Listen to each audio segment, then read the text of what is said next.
We all suffer. It's the one thing that binds every human together. Whether you're rich or poor, strong or weak, young or old, suffering doesn't discriminate.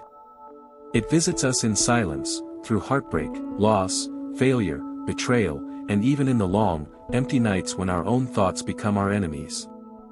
But what if I told you that there were men, thousands of years ago, who faced suffering not with fear or defeat, but with calm, strength, and grace? Men who turned pain into power, not by running from it, but by embracing it. They were the Stoics. Imagine being exiled from your homeland for crimes you didn't commit. Imagine watching your child die, knowing you are powerless to stop it. Imagine waking up every day with the weight of an empire on your shoulders, knowing one mistake could cost millions their lives. These weren't fictional tragedies. These were real experiences lived by men like Seneca, Epictetus, and Marcus Aurelius. And despite the overwhelming suffering, they didn't collapse. They didn't complain. They didn't curse life or the gods. Instead, they chose to rise. This is where Stoic wisdom begins, not in a peaceful temple, but in the chaos of real life. Pain wasn't something to be feared, it was something to be understood. To the Stoics, suffering was a teacher. A fire that burns away what is weak, fake, or unnecessary, leaving behind only what is true. Marcus Aurelius, a Roman emperor, wrote in his journal, what we now call Meditations, that the impediment to action advances action. What stands in the way becomes the way. Think about that. What blocks your path becomes your path. What hurts you can shape you. Not by magic, but by mindset. Epictetus was born a slave. He lived in chains. His master broke his leg, leaving him permanently crippled. But you never hear him curse his fate. You never hear him beg for pity. Instead, he taught others that we are not disturbed by events, but by our judgment of them. Pain is real. But suffering, he said, is a choice. And that choice lies in how we think. Seneca, a wealthy philosopher and advisor to Emperor Nero, lost his fortune, faced political assassination plots, and eventually was ordered to commit suicide. He bled out slowly in a bath while comforting his wife and students, telling them not to fear death. That's not just bravery, that's power. The kind of power that can only come from within. A power built through a lifetime of training the mind to stay calm in fire, to see adversity as opportunity, and to believe deeply that character matters more than comfort. In today's world, we are constantly told that happiness lies in avoiding pain. Numb it. Escape it. Distract yourself. But the Stoics would say that's the path to weakness. They believed the opposite. That in facing pain directly, in sitting with it and learning from it, we discover who we really are. Because when everything you rely on is taken from you, your health, your wealth, your relationships, the only thing left is your inner self. And if that self is weak, the fall will destroy you. But if it's strong, the fall will reveal your strength. Look at the world around you. People are chasing ease. Avoiding discomfort.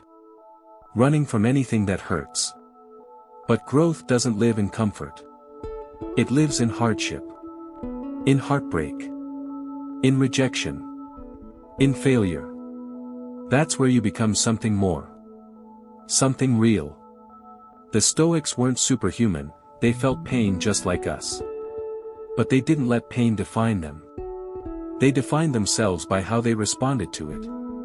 A Stoic doesn't say, "Why me?" A Stoic says, "Try me." Think about that the next time life breaks something inside you. The next time you're betrayed, rejected, or brought to your knees by loss. The next time you lie awake with a heart too heavy to sleep. You can run from the pain. Or you can face it, breathe through it, and ask yourself, what is this trying to teach me? What part of me is being tested? Where is the opportunity to grow? To the Stoics, pain wasn't the enemy, it was the forge. And the mind was the weapon. They trained themselves daily through reflection, meditation, and journaling. Marcus Aurelius, perhaps the most powerful man of his time, would write humble reminders to himself like, "You could leave life right now. Let that determine what you do and say and think." That's not negativity. That's clarity. A reminder to stop wasting time. To focus on what matters. Because nothing, not even pain, is guaranteed to last forever. When you look back at your own life, what shaped you most? Was it the easy moments? The smooth days? Or was it the heartbreaks, the losses, the failures? The days when you had nothing but your will to keep going? That's what the Stoics understood better than anyone. That suffering isn't just an obstacle, it's the raw material for greatness. You don't have to be a philosopher or an emperor to live this way.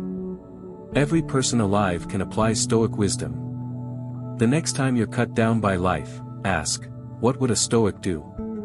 Would they complain, post online for sympathy, blame others? Or would they stand up, accept reality, and work through it, calmly, rationally, and with dignity? And make no mistake, dignity matters. We live in a world that's forgotten how powerful silence, self-restraint, and inner discipline can be. Where vulnerability is mistaken for weakness, and emotional chaos is praised as authenticity. But the Stoics knew better. They knew that true strength is quiet. It doesn't scream. It doesn't beg. It doesn't flinch. It simply endures. Now, none of this means suppressing your feelings. Stoicism isn't about pretending to be a robot. It's about not letting your feelings control you. Feel anger, but don't be consumed by it. Feel sadness, but don't drown in it. Feel fear, but act with courage anyway. That's the balance. That's where the power is. Think of suffering like a storm. Most people try to escape it. A Stoic walks through it, head high, eyes open. Because they know the storm will pass, but how they walk through it will echo forever. And that's the heart of Stoic power. Not flashy. Not loud. But relentless. Steady. Unbreakable. Let's say someone betrays you. A friend, a partner. You feel rage. Hurt. You want revenge. But the Stoics would remind you, what's in your control? Not their actions. Only your response. You can choose to stay bitter. Or you can choose to grow wiser. You can carry the poison. Or you can drop it and move forward lighter. Not for them, for you. Or maybe you failed. Badly. Lost everything. Dreams shattered. The world laughing at you. The Stoics would say, good. Now you have a chance to build something real. From scratch. No illusions. No shortcuts. Failure, to them, wasn't a death sentence, it was an invitation. An invitation to rebuild with clearer eyes and a stronger spine. Or maybe you've lost someone. The kind of loss that leaves a hole no one else can fill. The Stoics grieved too. Marcus Aurelius lost many children. Seneca lost loved ones. But they didn't let grief turn them to ash. They honored the dead by living with more purpose. More presence. Because life is short, and every breath is borrowed. When we suffer, we often feel alone. Like no one understands. But the truth is, this pain you carry, millions have carried before you. And many of them didn't just survive, they became legends. Not because they avoided pain, but because they transformed it. That's the Stoic way. To alchemize pain into power. To turn heartbreak into wisdom. To turn chaos into clarity. To stand in the fire and not be consumed. You won't always win. You'll still fall. You'll still hurt. But you won't break. Because your power won't come from outside validation. It'll come from the one place no one can touch, your inner world. So let the world bring what it will. Let betrayal come. Let loss come. Let hardship knock at your door. You won't fear it. You'll welcome it. Because now you know, it's not here to destroy you. It's here to reveal you. And when others crumble, when they ask how you stay so calm, so strong, you'll simply smile and say, I've trained for this.